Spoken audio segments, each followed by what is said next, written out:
નમસ્કાર મિત્રો, આપણે કલોંજીમાં આપણે તમને અલગ અલગ બિયારણ છે તે પણ તમને બતાવું. આ મિત્રો આપણે નોર્મલ કલોંજીનું બી છે, જોઈ શકો છો એના ડોડવા. અને મિત્રો તમને આ બીજું બી છે, આમાં મિક્સ છે બધું બી, એ તમને બી બતાવું. આના ડોડવા જુઓ, આ પણ અલગ જ છે.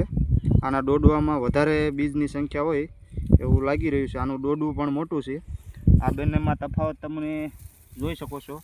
આ રીતના ડોડવા છે. આમાં બી ડોડવા નાના છે અને આ છોડ છે તેમાં ડોડવાની સંખ્યા વધારે છે અને પ્લસ આમાં ડોડવું પણ મોટું છે.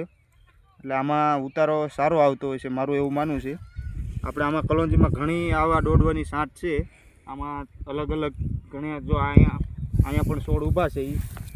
જો આ બી અલગ છે. આ અને આ ડોડવા બે અલગ અલગ તફાવત છે. આમાં 5 બીજમાં ડોડવામાં બીજ બને છે અને આમાં 10 થી 15 ખાંચામાં બી બને છે. એટલે આમાં ઉતારો વધારે આવે, મારું એવું માનવું છે મિત્રો. અહીંયા પણ જો આ છોડ છે, ઘણા છોડ આમાં મિક્સ છે. એટલે આમાંથી મિત્રો અલગ પાડો તો તમારે ફાયદો થાય, તો કલોંજીનું તમારે ઉતારો સારો આવે, મારું એવું માનવું છે.